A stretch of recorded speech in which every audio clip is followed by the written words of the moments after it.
broke my ankle first quarter, first game. Mississippi State had pulled my scholarship, and you talking about hurt. I was shattered. Something in me won't let me stop. Like it won't Bro, I done like, tore ACL. yeah. Tore my patella tendon. I broke my ankle in high school. Dislocated finger. Like I don't see myself just throwing in the towel no time soon, or just saying let me quit. You can be the best player in the world, but is your grades gonna be where they're supposed to? You always gotta control what you can control. Yeah, being coachable, that can separate you from that can separate an athlete from an elite athlete, put it like that. I didn't care if I was gonna go out there and break my leg. I was gonna find a way to get back on the field by next year. It's on your body. Get yourself back right, because you don't get one body. I feel like the footballer standpoint is gonna come along as time went on. It was just, waiting on my turn. And then when my turn came about, I took full advantage of it. Before we get into today's episode, we got something big we're going to share with y'all. What we talking about, please? We are hosting, as far as I know, the first Mississippi Black Creators Podcast Summit, and it's going to be on July 18th in Oxford, Mississippi. We're going to bring everybody together. We want all the podcasters, all the content creators, and the entrepreneurs from across the state to pull up on us and enjoy a good time. Good time. And if you've been wanting to grow your platform, learn how to monetize, or just connect with other creators in real life, this is for you. Now, official tickets will go on sale May 1st for everybody. That's general admission and regular VIP tickets. All right, so don't miss your chance to be a part of this amazing event. Now, let's get to this episode of Hoops and Headspace. Welcome to Hoops and Headspace, the podcast for mental health and sports intersect. I'm your host, Jada Rich. I'm your coach, Tay. For sure. So, we got us a local homegrown guest with us today, man, and we're going to let him go ahead and introduce himself and let y'all know who he is. My name is Monterio Hunt, from Walden, Mississippi, and I'm glad to be here. For sure, man. So, we're going to start off, if you would just share, like, your early athletic experience, you know what I'm saying, as far as growing up in Walnut, you know what I mean, and what sports you played, stuff like that.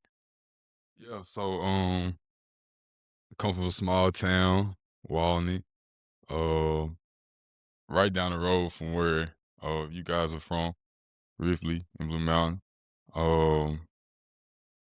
Playing ball at Walnut was, I say it was one of those experiences where, either you want it or you didn't want it. And that's where I applied to myself, because I was adopted by my grandparents, so that played a big part of my life on where I really wanted to do, if I really want to take football serious or take any sport serious when it comes to being in school at Walnut. So luckily my granddaddy kind of pushed me. He was like, he seen something in me. And then of course my Coach John Meeks, he believed in me. So he actually moved me up like my eighth grade year, but it was towards like the end, right? So you know how junior high, they end maybe like 3 or 4 games before the high school end. So after our junior high season ended, he was like, do you want to come play high school before the season ended for the high school? So I was like, yeah, why not? So I got to play my first game as an 8th grader. And then as my freshman year came along, I played behind Armani Linton. I don't know if you guys remember him. Like, We do. Who don't? We do. Armani Linton. So he was the big dog at the time. So, shout out to Cuz. Shout out to Armani, man. He was a big dog at the time, and playing behind him, I learned a lot, because I knew for a fact I was probably gonna be the next one up after he had left. So when he had graduated, he got his first offer from like Mississippi State or Ole Miss. He ended up committing to State, but then he switched to Ole Miss like right before signing day. And once he started drawing the attention, that's when the spotlight kind of opened up for me. And I got offers like coming in. My first offer was Mississippi State. Off bat, I was like, let me go ahead and commit, because that was my dream school. I had an uncle that played there. I know last episode y'all had Rico, Coach Rico. His dad is actually my uncle. Okay. So I had an uncle that played at Mississippi State. Pete Practice, my other uncle that Right. played at Mississippi State. Yeah, shout out P, man. Yeah, shout out to Unc. For sure. So it was like I wanted to keep the tradition going. So I got my first offer as a sophomore. I committed right then. So I'm like, yeah, I'm finna go to Mississippi State. I'm finna play here. Dream school, finna keep the family tradition going. Why not? I remember it's my senior year. Well, actually my junior year, the next year, first game we played Boonville, and I broke my ankle. They actually broke my ankle first quarter, first game. And I was still committed to Mississippi State, right? And after that, that season went on. I didn't play. I was out for the whole season. Then my senior year come around, and I get a call from Mississippi State. I was playing basketball. It was basketball season. And I was at practice. My head coach, my football coach, he came in. He was like, got some news for you. And I was like, what's up? And he was like, Mississippi State had pulled my scholarship all because I didn't play my junior year. And you talking about hurt. I was shattered. And luckily, I had more offers that come through, and I went to Marshall, and then that was it. And I went from there. So that's how it all started. It was just, waiting on my turn. And then when my turn came about, I took full advantage of it. For sure. And when you got the opportunity to move up as an 8th grader, how'd that feel, and how'd you feel mentally, especially coming up behind the group you were coming behind?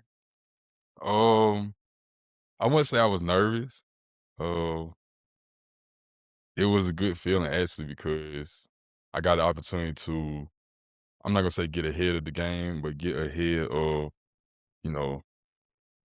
other people. That Yeah, makes sense. yeah, Like yeah. I just had, At your age, yeah, you know what I I just mean? had the Yeah. opportunity to, and I Yeah. was blessed to have the opportunity to do that. And I thank God for it because, like I said, not many people get that chance to actually get to move on at an early age. So, being able to do that, it was ultimately a bliss for sure. For sure. And then my second question is, let kids know how important it is to take advantage of that opportunity and how important it is to play hard every game. Because like you said, somebody can be there to see somebody else and catch you. You know what I mean? So how important is that? It's very important because it's gonna be times where you might feel like nobody is watching you, and then, like you said, it might be somebody to come in offer you a scholarship. So every rep and everything you do when it comes to that sport, you gotta take it. You gotta take it. You gotta take it very. It gotta be important to you because if it's not, then it's gonna sit right by you, and then it's gonna be next man up and next person up.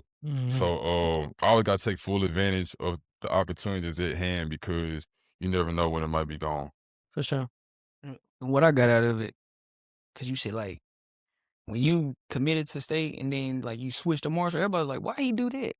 Because y'all had, like you said, that lineage of y'all going there. So I'm like, knowing, like, how it went down and stuff now, so it makes sense. Yeah, and that's funny because a lot of people really say like, "Oh, why did he switch?" Yeah, like, bro, there was a talk around, like, the county, like, why he and I was Marshall? like, yeah. it was more. It was more deep in there. And now that I'm Mhm. actually coming out with it, like it's almost a decade ago now, so I can Yeah. really speak on it. Mhm. Yeah, that's what happened, man. They pulled my scholarship, and I didn't have no choice but to go to Marshall because I had 10 plus different offers. But since I committed so early to state, all the other schools was like, "Oh, we see They him backed going off. there." They backed off. They backed off. So when I Yeah. tried to go back to those schools, they had already filled their Uh-huh. roster up. So it was just like either, take the JUCO route or Mhm. do I go to Marshall? And I ended up going to Marshall. And now that that's gone, how did you feel like that summer trying to figure that out leading up into your senior year? During that time, really, my main focus was really getting healthy. Yeah. Was I gonna be able to come back? That was my main question. Really, was I be able to come back? Was I gonna be 100% healthy? Am I gonna be the same I was before I got hurt? So going through that, it was just like I don't know, man. It was like I don't know. I was really just focused on getting healthy. I don't really just think about the next season for real. Okay. I was really just working on myself and trying to get back to 100%. So I feel like the football standpoint is gonna come along as time went on. At the time, it was just like, you know, You just focus on your body, get yourself back right, because you only get one body. Yeah. for sure. Yeah, for sure. And still though, what was it like? Because you still earned a D1 opportunity coming out of high school. So what was that like, earning that opportunity coming from a small, community? Yeah, so being able to earn a D1 scholarship uh from Walnut was really just showing the other athletes that it can be done, basically. No matter where you at. It felt good. But I wasn't settled with just that offer. I wanted more. So I just kept pushing myself and I kept gaining more as time went on. So you can't just be settled on just one thing because you might get more in the long run or you might get better in the long run. So it really just depended on how you go about it. But for me, it felt good. How many offers you get coming out of high school? I said 10 plus earlier. If we count all the JUCOs, I say about 16. Okay. So For like, sure. how do you narrow that down? I never went through it, so I'm just curious. Like, how do you narrow that down? Like, this is where I'll go. This is where I'm gonna fit. And like, how do you process all that? Really, what the roster looking like? Like who you got coming back? Nobody's ever guaranteed a playing spot. Like that's what and that'd be the main problem with a lot of athletes now. The coaches, they'll feed you anything. So like I may have had coaches be like, "Oh, if you come here, you're gonna start off real, or you're gonna do this off real," knowing that they got a 3-year or 4-year starter coming back. Well, they just want you to come just for the heck of it. But you just gotta be able to trust the process, man. Like it is what it is. You either you want it, or you don't. Yeah, for sure. You want it, you don't. That's a good sure. question. Yeah. I ain't never been That's a through good it, so I just question. wanted to see what it's like. You know what I'm saying? Yeah, I feel you though, bro. And so you played at multiple schools. But what led you through each transition? Like what helped you through each step in your career? Being patient. Now I did rush like at the beginning of my career because I wasn't really just up to heat or like what was going on. What do you mean by that? Up the hill? What do you mean? Like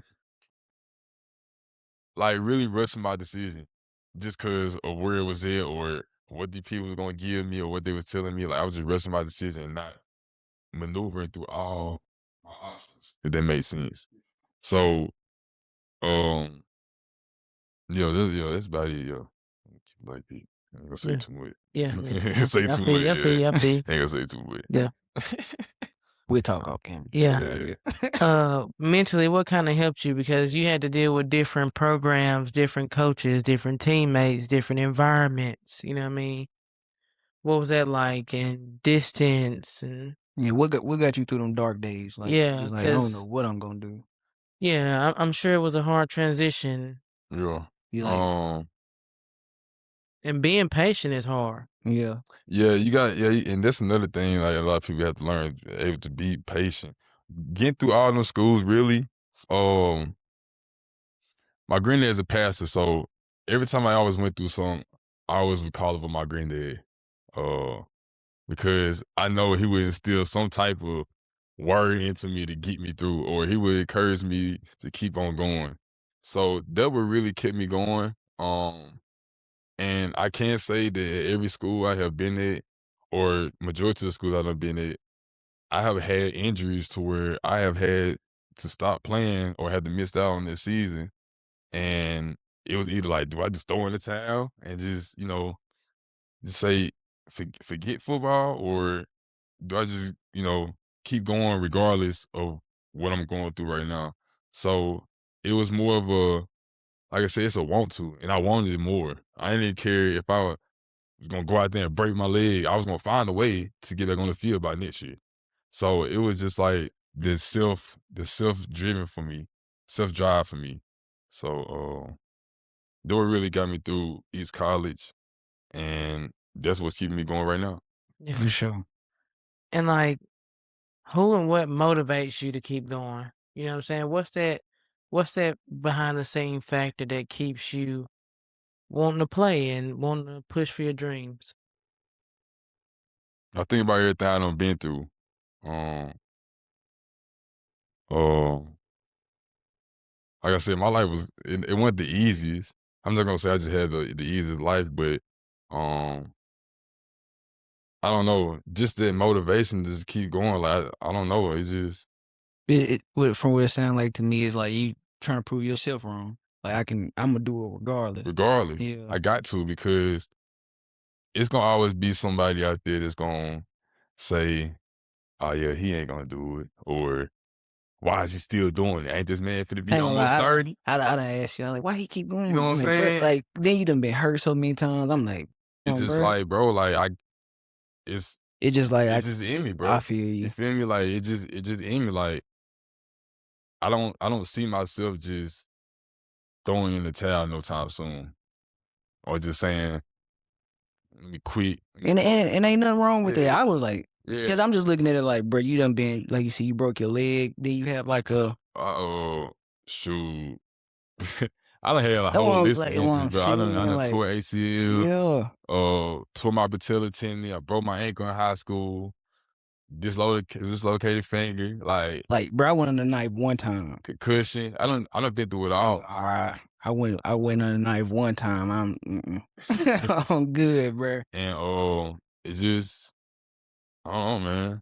I just, something in me won't let me stop. I'm put it like that. It won't let me stop. I don't know what it is. Just that want to for it, and the love for the game, bro. Like, Ain't nothing wrong with it. I'm just curious, you know. yeah, I'm it's gonna ask my just question. I got you here today. I'm gonna ask you the all question. good. All good. For sure, man. And how do you stay focused and how have you stayed coachable through those moments? Be able to control what I can control. Now, people tend, I mean, say people. Well, I can't say people. People tend to get very emotional or get very down when things don't go their way. So, for example, I went to Rutgers, and my first year there, my coach get fired. The coach that recruited me got fired. So basically, when a coach get fired at a school, they'll bring in an intern for the rest of this season, or they will, they'll bring in a new coach next year, right? So the new coach ended up coming in, in his eyes, I wasn't one of the athletes that he wanted. But he'll tell me that, but it was kind of like you could see the energy that he was giving out, like, "Oh yeah, I didn't recruit this guy. I'm not gonna want him, so I'm gonna recruit my own guy." So I feel like in that moment, it was more like I could have did everything that I wanted to do. Like I could do everything right, but it was some things that it was just out of my control, you know. And being able to do that, it taught me a lot in this process when it comes to, you know, uh, playing ball, and even outside of life, even outside of ball, even in life, you always got to control what you can control, because things not always gonna go your way every time. So that what really helped me through the whole phase. For sure. And if you could give some athletes just some kind of, I guess, some notes, what are some things they can do that can separate them from average athletes and make them elite athletes? Yeah, being coachable. I say that would be one. Are you gonna be able to take any feedback from a coach without getting in your feelings? That can separate you from that can separate an athlete from an elite athlete, let's put it like that.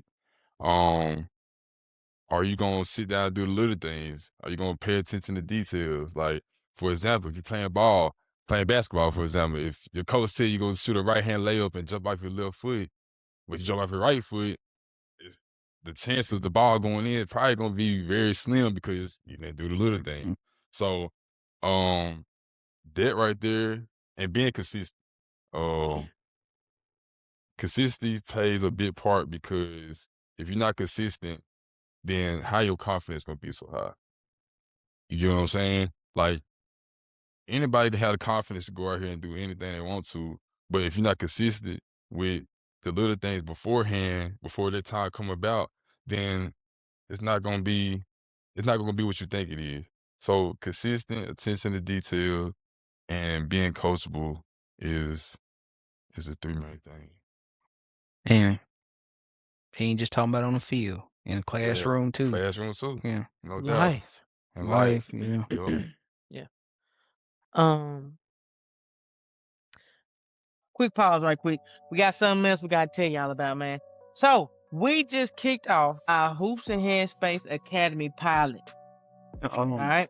Yeah. And that pilot group is focused entirely on the mental side of basketball. It's a virtual training where we focus on confidence, handling pressure, and staying sharp on and off that court mentally, man. That's what we doing on there. And you can join from anywhere because It's online. there you go. It's online. And it's just for we players. online right now, ain't it? Online. Yeah, It's online. Look, he old. Yeah. Online. Online. Yeah. Anyway, and it's just for those players who really want to level up that mindset and their game. Now, that pilot group is full, but the full academy will officially begin this summer.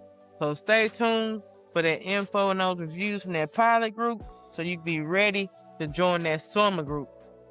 All right, man, we done talking. I'm gonna let y'all get back to the episode. What you think, man? See y'all in a minute. And then just to piggyback on that, what is some advice in general you have for high school athletes that want to get to the next level? Grades. I wasn't the smartest.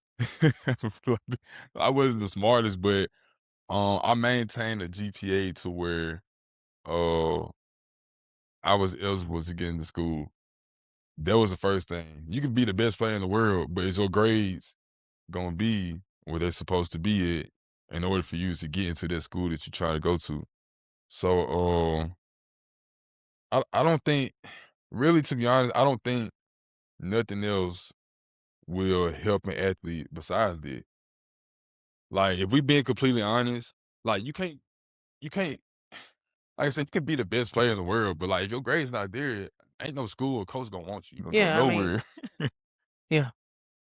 And man, y'all really don't understand how kids don't get that now. Y'all really don't understand how they don't get that aspect because, You right. you know, well, like you said, per our careers, I'm just gonna leave my answer at kids don't quite understand. Hold on before we go on. Well, let me put it this way.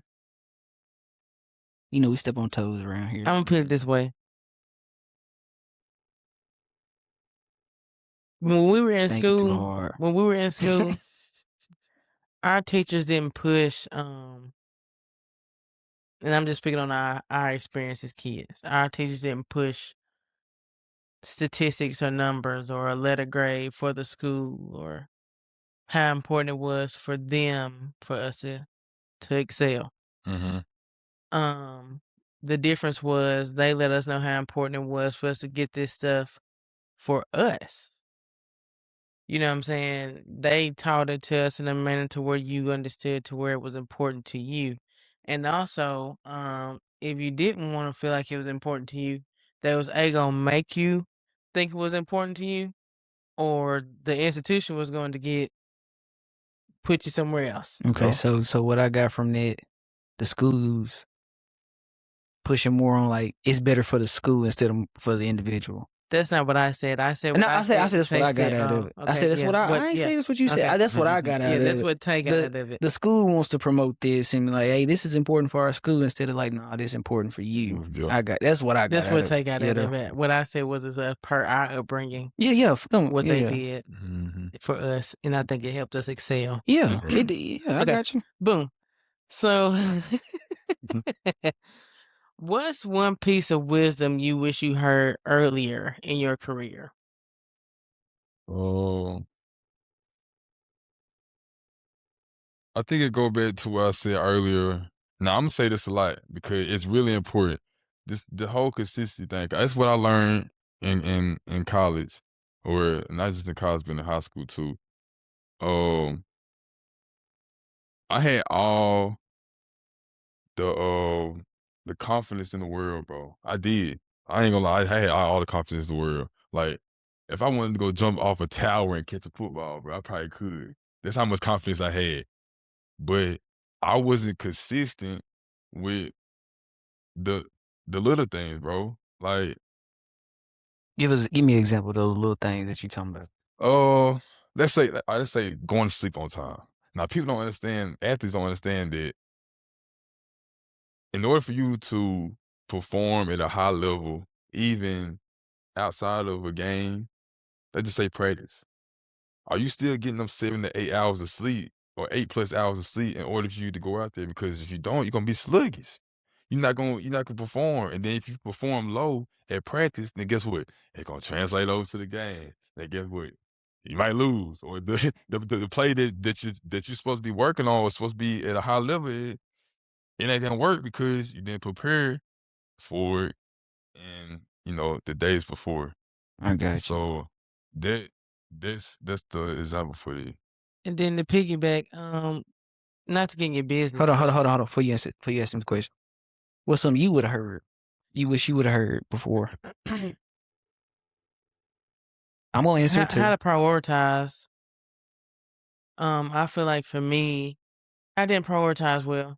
Especially when I got to college, like I told you, I felt some type of way about not getting a basketball scholarship. I'm sitting here on the track scholarship. I don't really want it, and instead of putting my big girl pants on and taking my opportunity, I'm pouting and rebelling and spending all my time in the pain when I'm supposed to be practicing on track. That's what they paying me for. I'm not working on my grades. I'm prioritizing living my life over once in a lifetime opportunity. Right.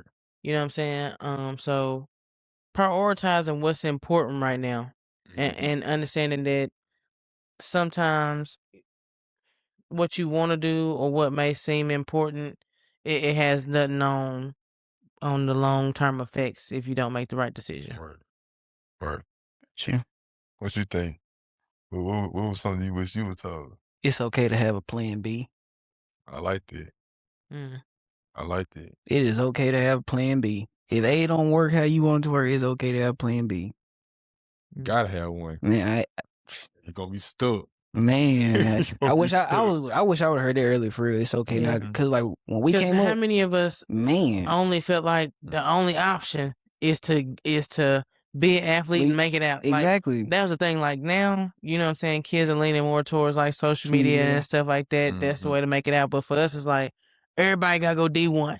That's it.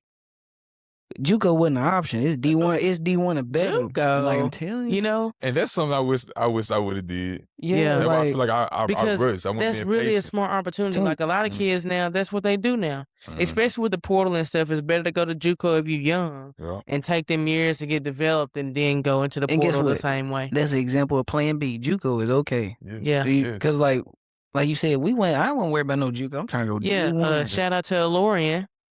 You know what I'm saying? Yeah. She went JUCO first, and now she's Mhm. getting D1 opportunities. Yeah. So you know what I'm saying? It's okay to take that time to and you get a better opportunity, like you said, to compete and get on the floor and work Mhm. on your game Mhm. if you take that opportunity. You know what I'm saying? So And yeah. then it's like And sometimes not even a plan B, just like understanding like it's okay it's different routes, different avenues. Mhm. It's different ways to get there. You know, like Then they got the new rule out now. I don't know if it's true or not, but they got the new rule where, if you go to JUCO, they don't count. Like them years don't count no more. So you can go play to JUCO for 2 years and still have 4 years eligibility left. right now count towards your collegiate. I wonder. That's hard. We need to look into that. Yeah, Yeah. But Yeah. yeah, so I like that. Them was Yeah. all three good answers. So man, what's your current goals, man, on and out the field right now? What you got going? Right now I am a personal trainer. I train people out in Atlanta. Really, I train anybody anywhere. Put it like I that. feel Anybody who you. open one But in the training section. Atlanta, where you at? But right yeah, now? I Atlanta got where you. I'm at right now. I just signed to go play arena ball I seen in it. Oklahoma. Yeah, I saw Congratulations, that. cause I seen Congrats, that. man. Yeah, I Congrats. saw that. Yeah. So I'm gonna go there in March. That's my goal right now. To go play and really being there for just this season, and then on to the next level by next year. That's Okay. my goal right now. I feel you. On this side, on the football standpoint. What about Okay. off field? Off the field, I always wanted to start my own business. Now that's why I got my degree in business, and I always wanted to run my own business. Now staying in Atlanta and actually moving around and seeing these different places with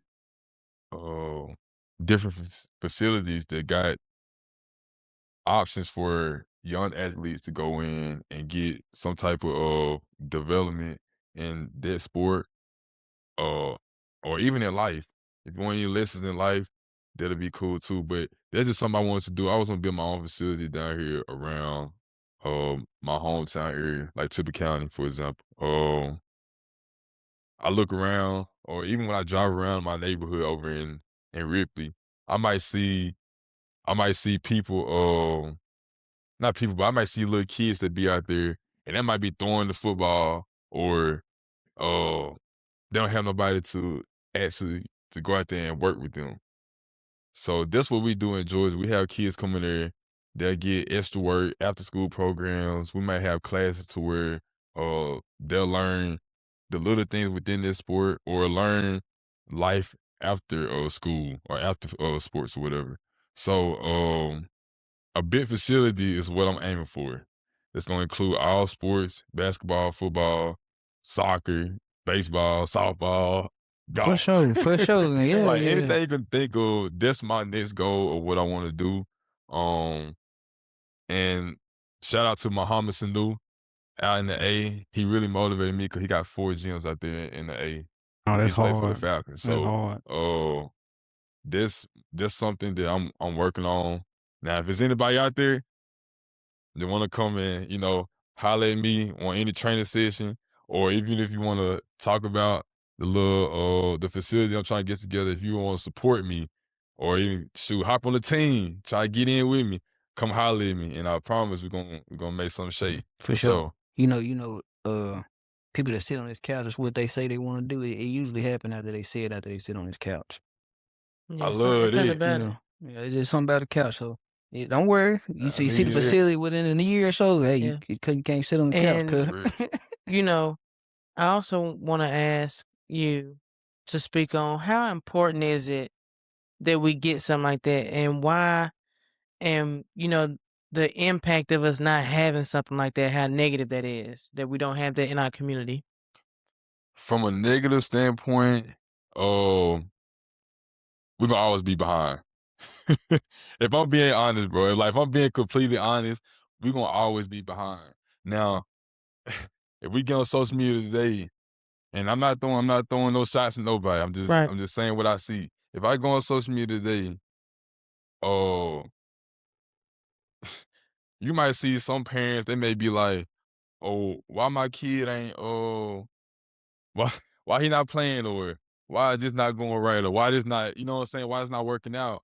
And it's not just because like your kid not, you know what I'm saying, he not playing, but he may not getting that extra attention that you need. Development. Yeah, and have the resources to get that. to do it. Yeah. And there's nothing wrong with it, because like I said, you go around and look at the other states and other But places. they got everything. They got everything. Mhm. And that's why their athletes, their kids and the athletes in their area are so good, and they have people swarming college recruits, or, even things outside of sports. You may have all type of people come through there and just may see your kid. Yeah. Just because, the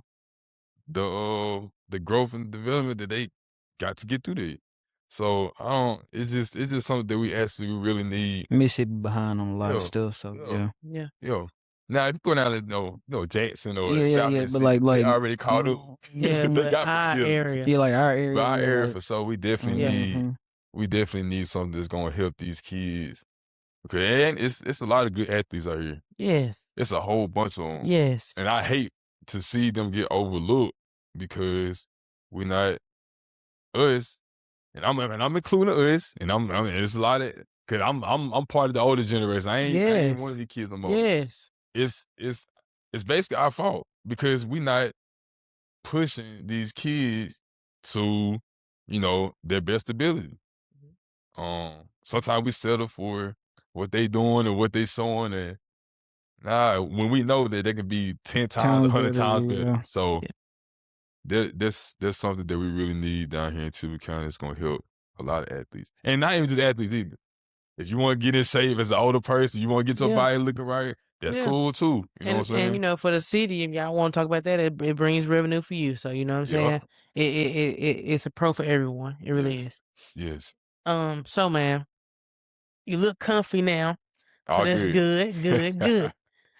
So you know what I'm saying? We skipped it. Yeah, I seen it. I seen how you were going with it. You know what I'm saying? I Yeah. judge the guests and I see how they feeling, you know what I'm saying? And we go from there. So, you know what I'm saying? This right here is your opportunity to talk your talk. This is where, you know what I'm saying, you give yourself flowers for being one of those people that in our small community that made it out despite the odds, that is, as a young man, still chasing his dreams and doing that successfully, that have plans and goals for himself, that is a successful businessman now and going to be even more successful later.